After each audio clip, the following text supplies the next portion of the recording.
Well, my name is Dan Tonggo, and today I will be talking about something that's in almost every adult's wallet, credit cards. They are easy to use, sometimes rewarding, but also risky if you don't fully understand how they work. So over the next 5 minutes, I will walk you through the benefits, the challenges, and share a real-life story along with practical tips to help you stay out of debt and in control. Let's start with the basics. A credit card is a short-term loan from a bank. You use it to pay now and promise to repay later, ideally before the due date. If you pay your full balance, you pay no interest.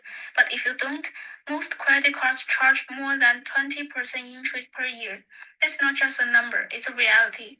In Canada, most major credit cards from banks like TD and RBC charge between 19.99% and 22.99% on unpaid balances. So yes, credit cards are powerful, but they are not free money. Let's talk about good side. Because when used wisely, credit cards can really help you. First, they help build your credit score. Your credit score is like your financial reputation. It impacts your ability to rent an apartment, get a loan, buy a car, and even your insurance rate. Here's how your score is calculated based on the FICO model, which is also used by Equifax and TransUnion in Canada. 35% payment history. Do you pay your bills on time? 30% credit utilization. How much of your credit are you using? 15% length of your credit history. 10% new credit applications. 10% mix of credit types. So paying on time and keeping your balance low, that alone covers 65% of your score. Second, you earn rewards. Some cards offer cashback points or miles. For example, I know someone who puts out their groceries and bills on a rewards card and earns about $200 in cashback by the end of the year. This is a real and realistic number. A 2% cashback rate on $10,000 of annual spending gives you that return just for using the card. Third, extra protection. Many cards come with purchase protection, extended warranties, and even travel insurance, which can save you money in emergencies. Fourth, safety and convenience. If your wallet is stolen, you can freeze your card immediately, and unlike cash, you are usually not liable for fraudulent charges. But credit cards can also be dangerous, especially if you don't use them carefully. Number one, high interest. If you don't pay your full balance, interest builds up fast. Let's say you owe $500 and only make the minimum payment. This chart shows how the balance grows. Month 1, around $510. Month 6, around $560. Month 12, over $600.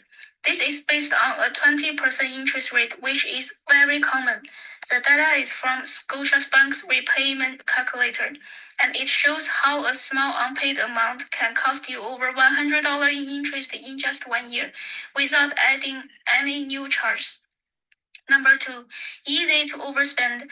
Because you don't feel the money leaving your hand, it's easier to lose control. And this isn't just a theory.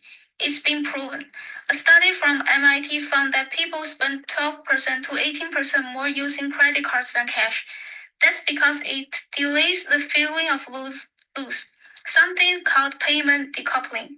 Number 3, damage to your credit score. If you pay late or carry too much balance, your credit score drops, sometimes by 50 to 18 points. That may sound like a lot, but it's actually very common, especially for young people with short credit histories and high balances. A lower credit score means higher interest on future loans, so even being denied altogether. Let's compare two students, Emma and Leo. Emma uses her credit card only for necessities, groceries, and school stuff. And she checks her balance every week and always pays in full. Her credit score improves steadily, and she gets approved for a student car loan at a low rate. Leo, on the other hand, swipes for everything: food delivery, games, clothes, and only pays the minimum after 6 months. He's 1,500 in debt, and his credit score drops by 18 points. Now, he can't get approved for a phone plan, let alone a loan. Same to different habits, very different outcomes. So how do you avoid becoming Leo? Here are 4 simple but powerful tips. Pay your full balance every month. This avoids interest entirely. Keep usage under 13% of your credit limit. If your limit is $1,000, try to stay under $300. Track your spending. Use apps or check your statement regularly. Don't apply for too many cards too fast. Each application temporarily lowers your score. These helps take just a bit of effort, but they will save you from years of financial stress. To wrap things up, credit cards are not the enemy. They are a financial tool, and just like any tool, if you use it right, it helps you. If you misuse it, it can hurt you. Use credit to build your future, not to borrow from it. Let the card work for you, not the other way around. Thanks so much for listening.